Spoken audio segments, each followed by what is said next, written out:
The Bay Area's rock station, 107.7 The Bone. That is Joe Perry on guitar. That's called Wooden Ships, and that is a track from his brand new album that just came out, Have Guitar Will Travel. According to my careful calculations, that would be solo album number 5, is it? Oh, I got that right. Okay. Yep, number 5. Awesome. Let me throw out the names. I mean, you have been around long enough where you've influenced a lot of people yourself, and of course you were influenced by many people. Let me throw out some names and just get a quick reaction to you. I mean, we already talked about the great Les Paul, and I see on this album you actually have a Fleetwood Mac song on there, an old school Fleetwood Mac. Yeah. But that wasn't Peter Green. That was that other guy. What's his name? Jeremy Spencer. Yeah. Were you a fan of Peter Green at all? Of course. Yeah. What about him? Boston was fortunate in the fact that a lot of English bands, when they were coming over in the 60s, would stop in Boston to kind of warm up and get settled before they'd hit New York. We should mention that was way before Lindsay and Stevie came along. Yeah, so too. this is the band that had the three guitar players in it, and they were just a rock solid blues band. Anyway, we saw a lot of bands before they even went to New York. So, but bands would sometimes camp out there for weeks at a time and rehearse and almost be like the house band. We had a place called the Tea Party, which was kind of like the Fillmore. Every city had that kind of a venue, and Fleetwood Mac would very often, 2 or 3 times they'd set up shop there, and I think there's a great box set out actually from some of the shows from there.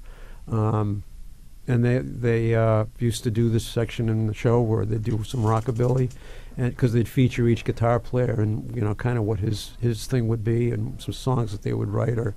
And Jeremy was just into this into the rockabilly stuff, and I can remember hearing him do this, and I think it's like on a B-side of an English single or something like that. The one that's on your album? Yeah. Which is Somebody's Gonna Get Their Head Kicked In Tonight. Yeah. Nice. Yeah. I know you're friends with Slash. What about him? Yeah. I know his head's not going to get kicked in. No. What about it? No, we're friends. Really good friends. In fact, we played together in Vegas a couple of weeks ago, and he did a thing. They were celebrating their 20th anniversary, I think, of a poker tournament that they have there, and I think it was on Friday night, and he was doing a Slash and Friends kind of thing, and he invited me out, and I asked him, but the band was just about ready to go at that point, and I said, my band's all set, and he said, well, why don't you bring them out? And so we did about 5 songs. I brought the whole project out, and we got to play in Vegas. Played about 5 tunes, and it was great. We're both big fans of Jeff Beck. Oh yeah, definitely. When did you first meet him? Actually, the first time I saw him play at the Tea Party, I must have been 18 or something, and I remember waiting. Not as far back as the Yardbirds, though. No. Yeah. No, I didn't. I missed that. I missed. They didn't come near my town at that point, and I wasn't driving. But at that point, I can remember waiting after the show. I was so blown away. I just kind of waited at the stage door, and there was nobody else there. And he came out, and he was carrying his guitar.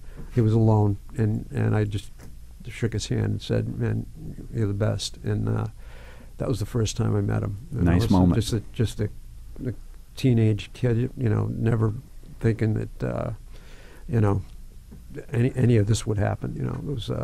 It was when Tom and I had a kind of a pickup band.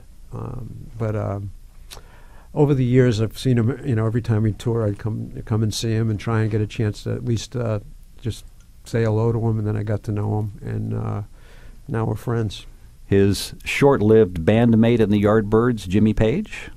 Yeah, well, I guess they went to high school together. Oh, did they? They were buddies, and I guess Jimmy kind of pushed Jeff into playing, because Jeff really wasn't that into it apparently, and so they've been friends for since their school years. So it's interesting to watch the dynamic between the two of them. And another Jimi Hendrix. Yeah, well, unfortunately, he's not with us in person, but I feel like he's with us every time you hear one of his songs. And it's totally, that last song you just heard, I probably ripped off everything I could and put it in there. And why did you pick the song "Are You Experienced"? I don't know. I just love that song. I can listen to that anytime, night or day, and it always puts me in the right place. Well, at 12:48 on a Wednesday, let's listen to it. All right. Here it is, 107.7 The Bone, the Jimi Hendrix Experience. 107.7 The Bone. Streaming online at 1077thebone.com.